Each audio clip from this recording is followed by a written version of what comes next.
கன்னி. இது வந்து என்னுடைய நண்பர் கேஆர் ஃபிலிம் சரவணனுடைய பொண்ணு, என்னுடைய சகோதரி வித்யா அவங்களுடைய பொண்ணு, கரிஷ்மாவுடைய இயக்கத்தில் வந்திருக்கக்கூடிய ஃபிலிம் இது.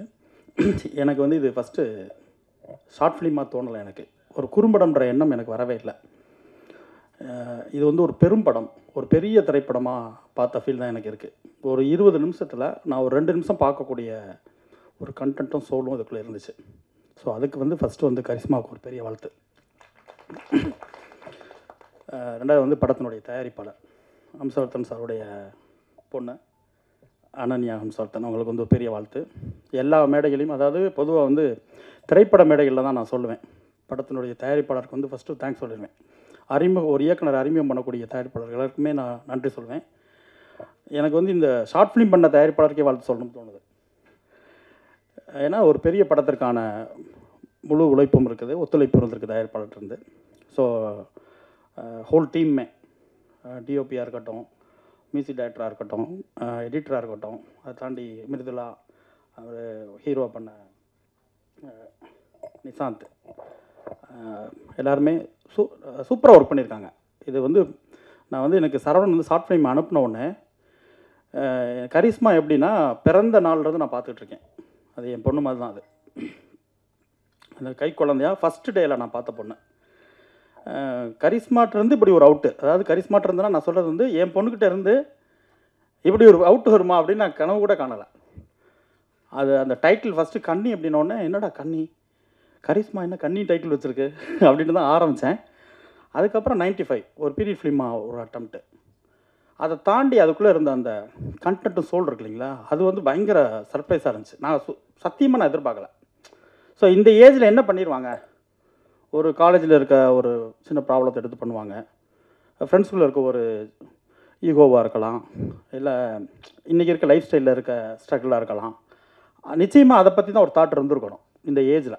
நான் அப்படி தான் நான் நினச்சேன். சார் கண்டிப்பாக அப்படி தான் நான் கனெக்ட் பண்ண ஆரம்பித்தேன் இந்த கண்டென்ட்டை.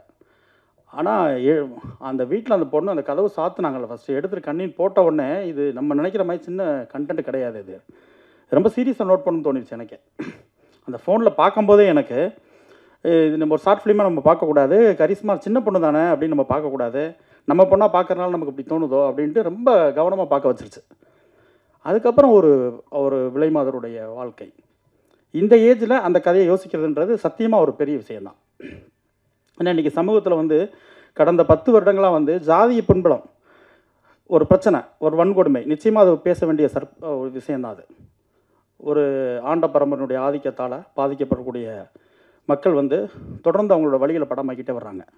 ஆனால் அந்த 10 வருஷமாக என்ன ஆச்சுன்னா, அது மட்டுமே ஒட்டுமொத்த தமிழ்நாட்டுடைய பிரச்சனையாகவே பார்க்கப்பட்டு வந்துருச்சு. அதை தாண்டி இங்கே வேறு எதுவுமே இல்லையோ அப்படின்னு தோணிருச்சு. வேறு எந்த பிரச்சனையுமே இல்லைடா தமிழ்நாட்டில், ஜாதி பிரச்சனை மட்டும்தான் அங்கே இருக்குது அப்படின்ற ஒரு பெரிய ஒரு விஷயம் நம்ம மீடியாலையும் சரி, ஃபிலிம்லேயும் சரி, எங்கே திரும்பினாலும் அதுதான் பிரச்சனை, அதுதான் பேசு பொருள். அதை தாண்டி ஒரு பெண்களுடைய பிரச்சனையோ, பெண்ணடிமை பிரச்சனையோ, ஒரு உழைப்பாளர்களுடைய பிரச்சனையோ, எவ்வளவோ பிரச்சனை இருக்குதுங்க.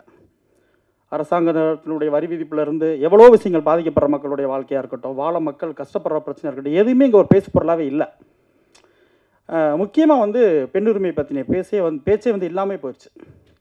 எனக்கு அதை திரும்ப எடுத்து இந்த கண்டென்ட் வந்து முன்னாடி நின்ற மாதிரி எனக்கு தோணுச்சு.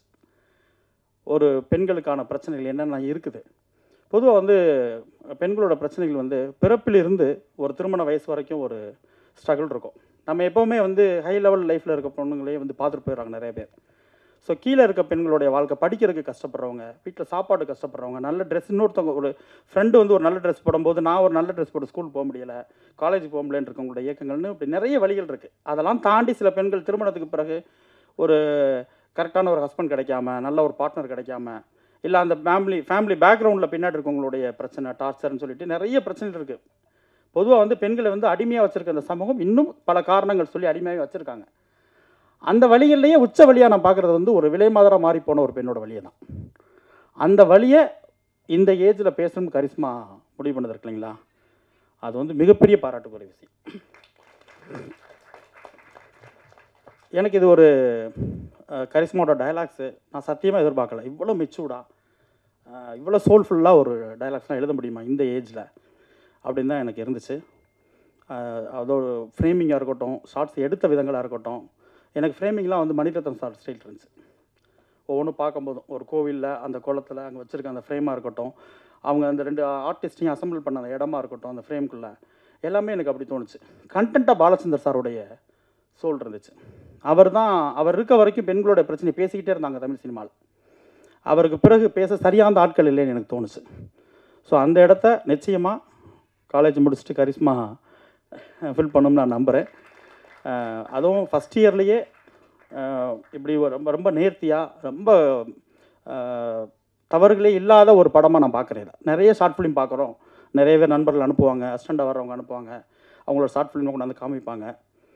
அதெல்லாம் தாண்டி எனக்கு இதை பார்க்கும்போது நான் வந்து எங்கள் வீட்டு பொண்ணுன்றக்காக நான் சொல்லலை, எனக்கு உண்மையாகவே வந்து ரொம்ப நிறைவாக ஒரு பெரிய மெச்சூர்டான டைரக்டர் பண்ண ஒரு ஃபீல் இருந்துச்சு.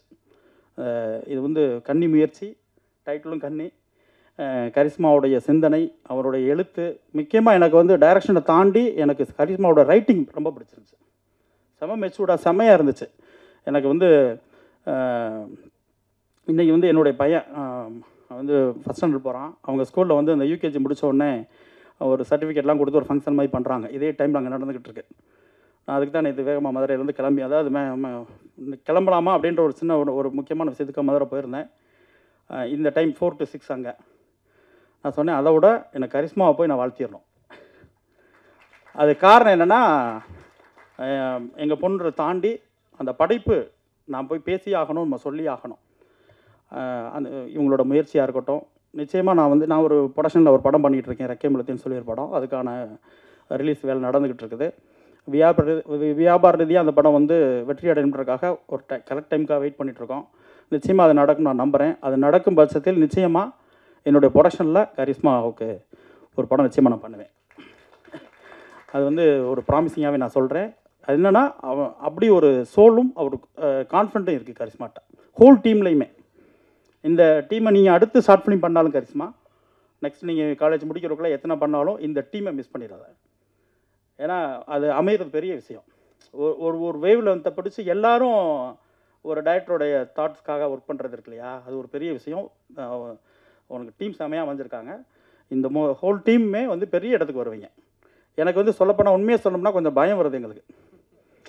ஏன்னா நம்மளோட ஏடிஸ்லாம் படம் பண்ணுவாங்க, நம்ம நண்பர்கள்லாம் அடுத்தடுத்து படம் பண்ணிகிட்டே இருப்பாங்க. அப்போலாம் ஒரு பயம் வராது. ஒரு சரி ஓகே நம்ம அசிஸ்டண்ட்லாம் வர்றாங்கப்பா அப்படின்னு ஒரு சந்தோஷம் இருக்குமே ஒழிய, நம்ம இன்னும் கொஞ்சம் அட்வான்ஸாக யோசிக்கணும் கொஞ்சம் அப்படின்னு ஒரு பயம் இருக்கு இல்லைங்களா. அந்த பயம் எனக்கு இந்த ஷார்ட் ஃபிலிம் பார்க்கும்போது வருது. நம்ம குழந்தைங்க வந்துட்டாங்க, நம்ம கொஞ்சம் ரொம்ப அட்வான்ஸாக போகணும் போல், ரொம்ப வேகம் எடுக்கணும் போல் இருக்குது, ரொம்ப ஸ்லோவாக இருக்கும். இந்த டீமில் வந்து டோட்டலாக சினிமா வாக்குப்பை பண்ணிருப்பா, நம்ம அவங்களோட சேர்ந்து ஓடணும்னு தோணுது. பெரிய வாழ்த்துக்கள் ஹோல் டீமே. நிச்சயமாக தமிழ் சினிமாவின் முக்கியமான இடத்துல எல்லாருமே இருப்பீங்க. வாழ்த்துக்கள். எஸ், நான் தேங்க்ஸோடு ஸ்டார்ட் பண்ணுறேன். ஃபர்ஸ்ட் தேங்க்ஸே வந்து என்னோடய அம்மா அப்பாவுக்கு நான் சொல்லிக்கிறேன். ஏன்னா நான் இது வெளியில் ஒரு ஆடியன்ஸ் சைட்லேருந்து பார்த்தப்போ இந்த இண்டஸ்ட்ரி, எல்லா இண்டஸ்ட்ரியும் ரொம்ப காம்படிட்டிவ்.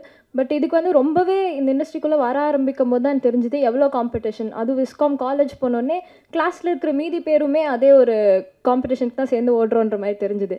ஸோ என்னை பிலீவ் பண்ணி பரவாயில்ல, என்னானாலும் பரவாயில்ல, நீ போய் பண்ணு, உனக்கு நாங்கள் எப்பயுமே சப்போர்ட்டிவாக இருக்கோன்னு சொல்லிட்டு என்னோடய அம்மா, அதுக்கப்புறம் என்னோடய அப்பா எப்பயுமே சப்போர்ட்டிவாக இருந்தாங்க. நெக்ஸ்ட் வந்து என்னோடய ப்ரொடியூசர் அனன்யாவும் நானும் எப்பயுமே ஒரு ப்ரொடியூசர் டிரெக்டர்ன்ற தாண்டி ஒரு நல்ல ஃப்ரெண்ட்ஸாக இருந்தோம். I think that work really well for this film. So நான் எப்பயுமே கேட்டப்போ அனன்யா வந்து எதுக்குமே நோ இல்லை அந்த வார்த்தையே எங்களுக்கு வந்ததில்லை. அவள் வந்து நான் கேட்டதை விட இன்னும் நீ பெட்டராக பண்ணு, இதை விட இன்னும் பண்ணு, ஏன் நீ ஸ்டாப் பண்ணுற அப்படின்ற மாதிரி ரொம்ப மோட்டிவேட்டிங்காக பேசியிருந்தா. நைட் 2க்கு கால் பண்ணாலும் ஓகே காலையில் ரெடி பண்ணிடலாம் அப்படின்ற மாதிரி பேசினான். ஸோ அதுக்கு சப்போர்ட்டிவாக இருந்த ஹம்சர்தன் அங்கிள்க்கும் தேங்க்ஸ். நாங்கள் எப்போ கேட்டாலுமே நோன்ற ஒரு விஷயமே இருந்ததில்லை. பட் எங்களை ப்ராப்பராக கைடும் பண்ணாங்க. அடுத்து வந்து எங்களோட காஸ்ட் அண்ட் க்ரூக்கு நான் தேங்க்ஸ் சொல்லிக்கிறேன். ஃபர்ஸ்ட் வந்து எங்களோட எடிட்டர் அருண். ஸோ அருண் வந்து இதுக்கு முன்னாடி எங்களோட கிளாஸில் நாங்கள் போனப்போ நான் பார்த்து ரொம்ப ஒரு சில பேர் தான் வந்து என்னடா இப்படி பண்ணுறீங்க 18 இயர்ஸில் அப்படின்னு நான் பார்த்து நினச்சது வந்து அருண். ஏன்னா நாங்கள் வந்து இன்ட்ரோடக்ஷனில் அவன் சொல்கிறான் இந்த மாதிரி ஹிப்ஹாப் தமிழாக்கு ட்ரெய்லர் பண்ணியிருக்கேன், அதுக்கப்புறம் இல்லுமினாட்டி சாங் பண்ணியிருக்கேன், பயங்கரமாக பண்ணியிருக்கேன்னொன்னே நான் வந்து நம்ம ஏதோ ஸ்கூல் ஸ்டேஜில் தானே பண்ணியிருக்கோம் அப்படின்ற மாதிரி இருந்துச்சு. So he was a really big motivation எல்லாருக்குமே வந்து இந்த ஏஜ்லேயும் பரவாயில்ல, ஏஜ் ஒரு லிமிட்டே கிடையாதுன்னு. ஸோ அவன் வெறும் எடிட்டராக மட்டும் இல்லை, ஃபுல்லாகவே இது ஒரு ஷார்ட் ஃபில்மாக நாங்கள் ஸ்டார்ட் பண்ணுறதுக்கு முன்னாடி இருந்து அருண் வந்து பண்ணு பண்ணு பண்ணு அப்படின்ற மாதிரி இருந்தான். அடுத்து வந்து தேஜஸ். நிறையா சீன்ஸ்க்கு வந்து லைஃப் கொடுத்தது வந்து தேஜஸ் தான். நிறையா சீன்ஸ்க்கு நாங்கள் சொன்னப்போ வந்து த்ரூ அவுட்டாக வந்து டே அண்ட் நைட் பார்க்காம திடீர்னு நாங்கள் நாளைக்கு அவுட் வேணும்னு கேட்டால் உடனே தேஜஸ் வந்து அது வந்து பண்ணி எங்களுக்காக கொடுத்துட்டான். தேங்க்யூ தேஜஸ். அடுத்து வந்து எங்களோட டிஓபி கிச்சாமூர்த்தி அப்படின்னு, அவங்க இன்றைக்கி வர முடியல இங்கே. ஆனால் ரொம்ப சப்போர்ட்டிவான ஒரு பர்சன். எங்கள் 2 பேருக்குள்ளே அடிக்கடி நிறையா ஆர்கியூமெண்ட்ஸ் வரும். இல்லை இது எனக்கு இப்படி தான் வேணும், இல்லை நீங்கள் இப்படி பண்ணக்கூடாதுன்னு. பட் அப்போ எனக்கு புரியல என்னடா இவர் சண்டை போடுறாருன்னு நினச்சி. பட் இப்போ அது பார்க்குறப்போ அவ்வளோ பியூட்டிஃபுல்லான ஒரு அவுட் கொடுக்குறதுக்கான ஒரு லேர்னிங்காக தான் அவங்க எனக்கு அது கொண்டு வந்திருக்காங்கன்னு நான் பார்த்தேன். அதுக்கப்புறம் நிஜமாவே லொக்கேஷன்ஸ்லேருந்து எல்லாமே ஒரு டிஓபியாகவும் சரி, எடிட்டராகவும் அருணும் சரி, என்னோட சேர்ந்து லொக்கேஷன் தேடுறதுக்கெலாம் வரணும்னு இல்லை, என்னை கூட்டிகிட்டு போய் பத்திரமா எல்லா இடத்துக்கும் காமிச்சு, நான் வந்து ரொம்ப ஒரு எந்தூசியாசம்லாம் வாங்க எல்லா இடமும் போய் பார்க்கலாம் அப்படின்னேன். அவங்க வந்து அப்படிலாம் போகக்கூடாது, ஒரு இடமா விசாரிச்சு தான் போகணும் அப்படின்னு கூப்பிட்டு போனாங்க. அடுத்து வந்து எங்களோட டைட்டில் டிசைனர் வந்து ஜெனசிஸ்னு சொல்லிட்டு, அவங்களும் இங்கே இல்லை. அவங்க தான் டக்குன்னு நாங்கள் கேட்ட உடனே போஸ்டர், டைட்டில் டிசைன் எல்லாமே பண்ணி கொடுத்தாங்க. அடுத்து டிஐ சிவா, அப்புறமா எஸ்எஃப்எக்ஸ் அண்ட் மிக்சிங் வந்து மிதுன் கால்மேகம்னு சொல்லிட்டு ஒரு அண்ணா, அவங்களுக்கு தேங்க்ஸ். அதுக்கப்புறம் போஸ்டர்ஸ் வந்து விக்னேஷ்னு ஒரு அண்ணா, இவ்வளோ அழகாக போஸ்டர்ஸ் ஃப்ளெக்ஸில் வெளியில் பார்த்துருப்பீங்க, உள்ளே எல்லாத்தையுமே வச்சுது. அப்புறம் ஸ்டில்ஸ் வந்து ஹரன் பாஸ்கர்னு ஒரு அண்ணா, ஹிஸ் டூயிங் ரியலி வெல். அவங்க நாங்கள் கேட்டோடனே எங்களுக்காக வந்து 2 நாள் எடுத்து கொடுத்தாங்க, அவங்களுக்கு தேங்க்ஸ். அதுக்கப்புறம் மேக்கப் வந்து ஸ்மிருதி எங்களுக்கு வந்து ரொம்ப ஹெல்ப் பண்ணா, ஹேருக்கும் மேக்கப்புக்கும். ஸோ ஸ்மிருதிக்கும் தேங்க்ஸ். நெக்ஸ்ட் எங்களோட காஸ்ட், இது வந்து ரொம்ப சூப்பரான ஒரு காஸ்ட். ஏன்னா இவங்களே எனக்கு ரொம்ப நிறையா கற்றுக் கொடுத்தாங்க. நாங்கள் ஃபஸ்ட் வந்து இது ஒரு காலேஜ் கிளாஸ் ரூம்குள்ளே ஆரம்பித்த ஒரு ப்ராஜெக்ட் தான், குட்டியாக எங்கள் ஃப்ரெண்ட்ஸ் வச்சே போகலாம் அப்படின்னு. ஆனால் எங்களுக்கு இந்த ஸ்கிரிப்ட் வந்து it new it's way. So எங்களை அதுவே ஒரு அழகான ஒரு காஸ்ட்டுக்கு கூப்பிட்டு போச்சு. அப்படி தான் எங்களுக்கு வந்து ராம்நிஷாந்த் அண்ணா, நான் ஃபஸ்ட்டு வந்து ராம்நிஷாந்த் அண்ணோட பேசி அவங்க வந்து ஓகேம்மா ஸ்கிரிப்ட் அனுப்புங்க நான் பண்ணுறேன். அவங்க எதுவுமே கேட்கல, இதுக்கு முன்னாடி என்ன பண்ணியிருக்க எதுவுமே சொல்ல, ரொம்ப சப்போர்ட்டிவாக இருந்தாங்க. அதே மாதிரி தான் மிருதுலா அக்காவும். நான் இன்ஸ்டாகிராமில் மெசேஜ் பண்ணி ப்ளீஸ் நீங்கள் வந்து பண்ணுங்கள் எங்களுக்கு ரொம்ப பிடிக்கும் அப்படின்ற மாதிரி நாங்கள் கேட்ட உடனே மிருதுலா அக்காவும் காலில் கதை கேட்டாங்க, எனக்கு பிடிச்சிருக்குன்னு சொல்லி காஸ்டியூம்லாம் போய் தேடினப்போ அவங்க தான் ஸ்கூட்டியில் என்னை கூட்டிகிட்டு ஒரு கடைக்கு போனாங்க. ஸோ அவங்களுக்கு தேங்க்யூ. அதுக்கப்புறம் பிரியதர்ஷினி மேம், ஸோ அவங்க முன்னாடியே நிறையா ஃபிலிம்ஸ் பண்ணியிருக்காங்க. ஒரு யங் டீமுக்கு இத்தனை பேர் வந்து சப்போர்ட் பண்ணுன்றது எங்களை பொறுத்த வரைக்கும் இட் வாஸ் வெரி டிஃப்ரெண்ட். நாங்கள் பார்த்தப்போ இத்தனை பேர் எங்களுக்காக சப்போர்ட் பண்ணி அவ்வளோ ஃப்ரீயாக எங்களுக்கு ஒரு ஸ்பேஸ் கொடுத்தாங்க, நீங்கள் ஒர்க் பண்ணுங்கள் நாங்களும் சப்போர்ட் பண்ணுறோன்னு. பிரியதர்ஷினி மேம்க்கு ஒரு தேங்க்யூ. அவங்களோட பர்த்டே இன்னைக்கு, ஸோ அவங்களால எங்களை ஜாயின் பண்ணிக்க முடியல.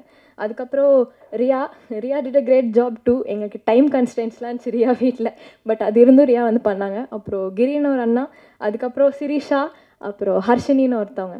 ஸோ இவங்க எல்லாருக்கும் தேங்க்ஸ். இதான் காஸ்ட் அண்ட் க்ரூ. நான் குட்டியாக லாஸ்ட்டாக வந்து I wanted to thank all the women in my life. அது வந்து என்னோடய ஸ்கூல் ஜர்னிலேருந்து ஸ்டார்ட் ஆகும். ஃபஸ்ட்டு வந்து சித்திரகலான்னு என்னோடய தமிழ் டீச்சர், அவங்க தான் வந்து நான் ஸ்டடீஸில் அவ்வளோ நல்லா பண்ணாதப்போ உனக்கு எழுத வருதுமா நீ எழுது அப்படின்னு சொன்னாங்க. அடுத்து வந்து ஜெயத்தின்னு சொல்லிட்டு எங்களோட ஸ்கூல் வந்து கல்ச்சரல் செக்ரட்டரி ஒருத்தவங்க இருந்தாங்க. அவங்க தான் எனக்கு சான்ஸ் கொடுத்து ஸ்கூலில் ஃபர்ஸ்ட் டைம் என்னை ஷார்ட் ஃபிலிம் எடுத்து விட்டது. மேபி அது நான் எடுக்கலைன்னா இங்கே என்னால் இருந்திருக்க முடியாது. அதுக்கப்புறம் எங்களோட ஸ்கூல் டீச்சர்ஸ் நிறையா பேர் வந்து நீங்கள் பண்ணுங்கன்னு, என்னோட இப்போ இருக்கிற காலேஜ் ஸ்டாஃபுமே அவ்வளோ சப்போர்ட்டிவாக இருக்காங்க. நீங்கள் பண்ணுங்கள், நாங்கள் எங்களோட வின் அவங்க பர்சனல் வின்னாக எடுத்தாங்க. ஸோ அவங்க எல்லாருக்குமே ரொம்ப தேங்க்ஸ். எங்கள் அம்மாவுக்கு இன்னொரு ஸ்பெஷல் தேங்க்ஸ், ரொம்ப தேங்க்ஸ். அதுக்கப்புறமா இங்கே வந்திருக்கிற எல்லாருக்குமே ரொம்ப தேங்க்ஸ் அங்கிள். எல்லாருமே ரொம்ப சப்போர்ட்டிவாக பேசுனீங்க. இது பேசினப்போ நான் ஃபஸ்ட்டு பேசுகிறப்போ ஏதாவது தப்பாக பேசிடுவோமான்னு பயந்தேன். இவங்களாம் பேசினதுக்கப்புறம் எனக்கு பரவாயில்ல, நம்ம ஃபேமிலி முன்னாடி போய் பேசுகிற மாதிரி ஒரு ஃபீல் வந்துருச்சு. ஓகே போய் பேசிடலாம் அப்படின்னு. இங்கே வந்து எல்லாருக்குமே தேங்க்ஸ். கடைசியாக எங்கள் ஆடியன்ஸ்க்கு தேங்க்ஸ் சொல்லிக்கிறேன். கண்ணி நான் போய் கொடுத்தோடனே ஒரு 1 வீக்கில் வந்து எங்களுக்கு 2 lakh வியூஸ் கிட்ட எங்களுக்கு ஆர்கானிக்காக போச்சு. அதுவே எங்களுக்கு ரொம்ப பெரிய வின் மாதிரி இருந்துச்சு. Thank you. Good evening everybody. Thank you so much for being here, and I have no words to say. This has become a big successful short film with all our parents support, all the media support, all the press, everybody. I am very thankful for you guys. Without you guys I don't think this will become a great successful event. And Kanni patti solanamna, we actually started this as a very basic, very romba chinna idile edukalam அப்படின்ட்டு இருந்தோம். We all planned all the pre-production in our college classroom itself, and our music director, our editor, everybody are same first years in our college, and we all thought in the cast வந்து like ரொம்ப சிம்பிளா எங்க department உள்ளே பார்க்கலான் இருந்தோம். But போக போக அந்த கதையே எங்களை வந்து நல்லா இன்னும் பியூட்டிஃபுல்லாக வெளிலேருந்து கேஸ்டிங் க்ரூ செலக்ட் பண்ணது தான் மிருதுலா அக்கா அண்ட் ராம்நிஷாந்த் அண்ணா. அண்ட் ஐ எம் வெரி, எங்களை நம்பி நீங்கள் வந்ததுக்கு ரொம்ப thank you. And Priyadarshini ma'am, Kichana is the cinematographer. He is not here unfortunately, and Yuva Prakash Anna, who gave the voiceover for the Kanni. I am very much thank you for giving a full support, and our parents, my dad, I'm sorry, and Karishma's dad, they gave the full support for making this a big event.